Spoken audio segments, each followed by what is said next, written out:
Hi, I'm Rick Rams, Dean of PE and Athletics here at Cypress College. Today, I'm joined with Scott Pickler for our annual signing special. Coach, thanks for joining me. Very nice. We're doing this a little bit later in the year because last spring we made it all the way to the Final Four for baseball, and then by the time the season ended, we had a transition as you were getting ready to go to Cape Cod, and these guys had to graduate and move on as well. So talk a little bit about the signing class for 2016. You know, the signing class was good. We got to our 11th trip to the Final Four last year with these guys, and like our history shows that we graduated and sent on 92% of our athletes have gone on to the next level. Last year we had 10 sophomores. All 10 sophomores are playing baseball at the next level right now.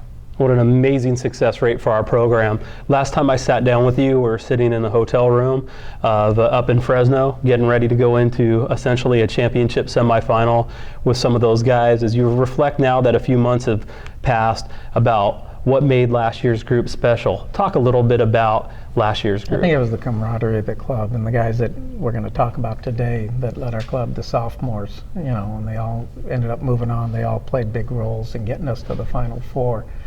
Which is a tough task when there's 92 schools, I think, that play baseball in Southern California. To make 11 trips and to be back there last year was pretty special. So a number of our signees aren't able to be here because it's sitting in December 2016 right now. But for some of the athletes that we're not going to be interviewing today, maybe talk a little bit about where they're playing and maybe reflect positively for a moment on them. Yeah, Bo Coolin came back from Pepperdine to us, and with the idea of getting back to Division I, and had a big year for us and ended up going to Ohio State, which is a big-time school. He wanted a big-time school with big-time athletics, and so he ended up there. Johnny Sanaspago isn't able to be back today either, and he was hurt. He played really well as a freshman, was an all-league catcher for us as a freshman. And then Northridge called and said, hey, I need a catcher, and I've heard back from them. They were so happy to have him in their program, say he's going to do really well for them. Tylor Megill came back from Loyola Marymount to us, and he's now at Arizona. Talked to Jay Johnson the other day, and he said he's got a chance to be the Sunday starter. Or, you know, he's going to play a big role for them also. All right, I'm now joined by Tylor Megill. Last year, you were an all-conference selection, first team. Thanks for joining me. No problem. Tylor, you're at the University of Arizona now. You left a winning culture at Cypress College, where we made it to the state Final Four. You were 11-3 last season, a critical component to that success. And now you're joining another winning culture at the University of Arizona. Talk a little bit about how the transition from Cypress, both academically and in terms of baseball, has been compared to Arizona. I feel like Cypress really prepared me for school-wise over at Arizona. Hasn't been too rough. You know, I'm managing my schoolwork with baseball and all that. I feel like Cypress really prepared me for the baseball aspect of it, so things have really been going smoothly over there with Arizona, so I'm really happy. It's projected that you could have a pretty significant role as a starter coming up this year with Arizona in that rotation. Talk a little bit about what some of your personal goals are in your first year as a Wildcat. Well, personal goals, hopefully to be a weekend starter. I mean, things are looking good right now. We have a lot of good pitching prospects right now, so it's just going to be a battle throughout coming after break, who's competing the best out on the mound for that spot, so we'll see how it goes. As you reflect back on your time here at Cypress College, maybe talk about one of your favorite memories. Favorite memory was probably against Fullerton when Skips hit that walk-off and we just went crazy. No one else thought it was going to happen, but we did. We came through, and things started going our way that inning. So Skips hitting that walk-off was crazy. So, and then him doing the running man after. Yeah. I'm now joined by Elijah Skips, who transferred to Cal Poly. How's it going? It's going good. All right, Elijah, we talk about student athletes at Cypress College a lot, and you exemplify that when you put the student component in that, as well as the athlete component. Talk a little bit about how, as an athlete, you're able to maintain a high level of academic success. Just from when I was younger, my parents always placed a high standard for my academics. And so knowing that, even coming into high school or college, I always knew I had to find a balance for it. And even if my grades slipped, then my parents would probably pull me out of baseball anyway. So there was always that motivation to do well in school. And I just found ways to play school before baseball, because you never know when your career will be over, or even if it is just end of college. But I always just found a way to balance everything out and find a way to get everything done. Now you have an opportunity to move on and play in a very competitive conference with Cal Poly. You were an offensive leader last year. You put up the power numbers. You hit for a great average. You were a leader emotionally on the team. How are those experiences at Cypress going to translate to your success now at Cal Poly?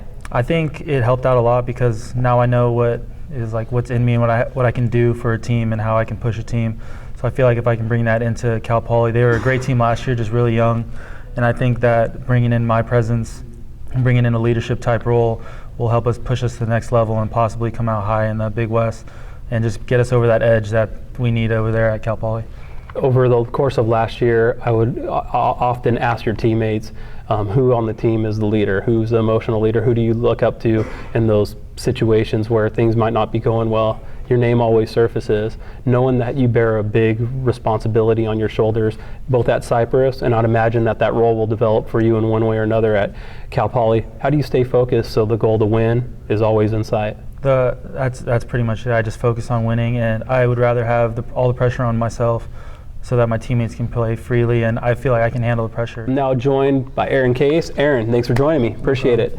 Aaron, Cypress Charger baseball is in your family. Talk a little bit about the history and how you're a third-generation Charger who's moved on. Yeah, I have a cousin Randy who played with Coach Pick as well. Well, a couple years back, long time ago. And then I had a cousin Austin who played with me for 1 year at Cypress, and then now I'm here, played for Cypress for 2 years with Coach Pick. And you move on and you get a chance to play Division I baseball at St. Louis University. A little bit different environment than Cypress, huh? Oh yeah, the Midwest is it's a lot colder than it is over here in sunny California, but I'm liking it. People over there are really nice. Atmosphere, it's a really big baseball city, so that's cool. In about a month and a half, you're going to get a chance to play some of the best universities in baseball. Notre Dame, Michigan. You're going to have road games against schools in your Atlantic 10 conference that are going to be in difficult places to play. Mm-hmm. What is that? How do you mentally prepare for that, knowing that you are part of probably the best community college conference for baseball as well? Yeah, it's gonna be different, but I think I'll be able to handle it. I have a good mindset on the things, but it'll just be an adjustment period for me, and I'll just have to grind through it, and I think it'll all work out for me at the end. Now joined by Nick Reeser. Nick, how's it going? Good, how about you? Doing great. So last year you were one of our offensive leaders, led the team in batting average and on-base percentage, had a big year. I talked to you before the state championship Final Four, and you're pretty optimistic that we had a good shot. And now you have the opportunity to continue your baseball career. Talk a little bit now about your transition to St. Louis University. The opportunity to continue your baseball career is any athlete. That's what any athlete asks for. And receiving that opportunity is amazing. And the school I'm going to is good academically, so even if I can't further my baseball career more, the academics is going to take care of it. You know, to probably watch someone who has so much potential get that opportunity and make the most of it, that's been like kind of the hallmark of a Scott Pickler run baseball program. He finds the right guys, they get that opportunity, and they turn it into a transfer opportunity, they turn it into a Division I scholarship opportunity, and they move on. And you're now part of that Pickler legacy. Reflect a little bit about playing for Coach Pickler, Coach Pinkham, Coach Hutting, and the Cypress program. Oh, they're all amazing coaches, and they bring their different aspects to the table. Hut was great defensively with the outfielders. Pick really knows the game, and Pink is a great pitch caller, so he helped our pitchers perform well. So now, as named as one of the top transfers coming in, someone to watch out for in the 2017 season, you're now competing against the other elite of the elite athletes coming in. What is it like practicing and now conditioning with other players who were the elite athlete at other community colleges and actually high schools now at a four-year university? I feel like Cypress actually helped us prepare a lot because throughout the year we would inter-squad probably 4 times a day or 4 times a week, 9 innings. And St. Louis, there's a lot of restrictions because it's D1 level, and it's much less of a workload than you would think. As you reflect back at Cypress College, what's one of your favorite memories? The whole process of making it through playoffs to the Final Four, that's something that all of us will remember forever, and it was an amazing experience. Well, your season is something that a Cypress College baseball fan's going to remember for quite some time. You're always going to stand out as that athlete who got the shot, took it, and moved on. So we're excited to follow you this season and through the rest of your college career. So Nick, best wishes with everything, okay? Thanks for having me. You got it.